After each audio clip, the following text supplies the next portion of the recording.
ఎవరైతే బాధింపబడ్డారో ఎవరికైతే జరిగిందో అలాగా వాళ్ళ కుటుంబానికి ఆ అమ్మాయి తరఫున ప్రొవైడ్ చేయండి సార్. ఇది హంబుల్ రిక్వెస్ట్ సార్. ఇంకొకటి, వెన్నెవర్ మేల్ అయినప్పుడు ఒకటే రూమ్ ఉంది సార్. సో ఫిమేల్ రెసిడెంట్ ఎక్కడ పడుకోవాలన్నా కూడా కొంచెం ప్రాబ్లం అవుతుంది. సో ఫిమేల్ రెసిడెంట్కి సపరేట్గా రూమ్ ప్రొవైడ్ అడుగుతున్నాను సార్. మూడోది సార్, సీసీటీవీ సర్వైలెన్స్ సార్. ఈ సీసీటీవీ సర్వైలెన్స్ ప్రాపర్గా వర్క్ చేయాలి సార్. సో ఎక్కడ ఏమన్నా అటాక్ జరిగినా వెంటనే మనకు ప్రూఫ్స్ సేకరించడానికి సీసీటీవీ సర్వైలెన్స్ ఉపయోగపడుతుంది సార్.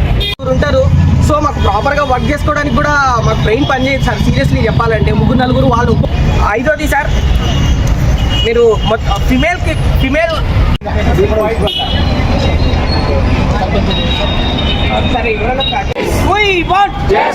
మహిళలకు భద్రత, మహిళలకు భద్రత, మహిళలకు భద్రత. Save the save the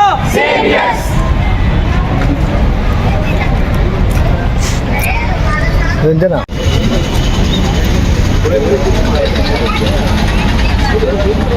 sir వాళ్ళు చెప్పారు.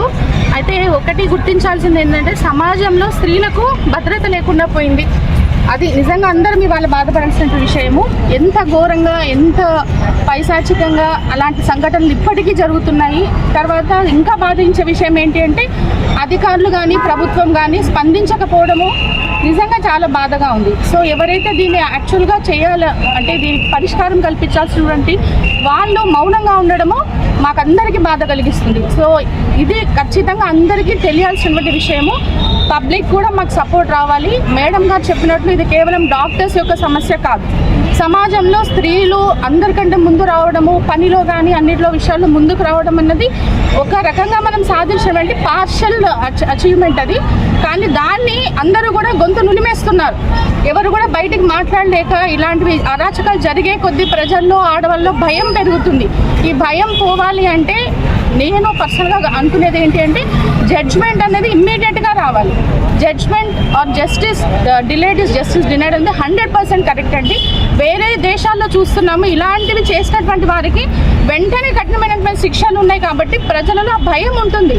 సో మన సమాజంలో లేనటువంటిది ఏంటి అంటే భయం.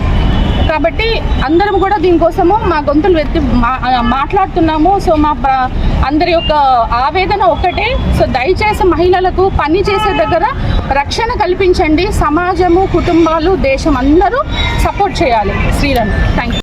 ఏ డిపార్ట్మెంట్లో అయినా, any department, either revenue, engineering, what ever department, teachers, ఎవరికైనా జరగచ్చు. మహిళలకు ఖచ్చితంగా వాళ్ళ వర్క్ ప్లేస్లో భద్రత కల్పించాలి. ఇప్పుడు నేను నోటీస్ చేసిందంటే డాక్టర్స్ వస్తున్నారు, పబ్లిక్ అంతా వాళ్ళేదో డాక్టర్ల ప్రాబ్లంలే, ఏదో డాక్టర్ మాకు జరిగింది అందుకే వాళ్ళే గొడవ చేస్తున్నారు అనుకుంటున్నారు. కానీ అది కాదు. డాక్టర్ అమ్మాయి డాక్టరే, కానీ అమ్మాయి మహిళ. సో మహిళలకు భద్రత మెయిన్గా కల్పించాలి. అది పబ్లిక్ అందరూ మాకు సపోర్ట్ ఇవ్వాలి అని కోరుకుంటున్నాం.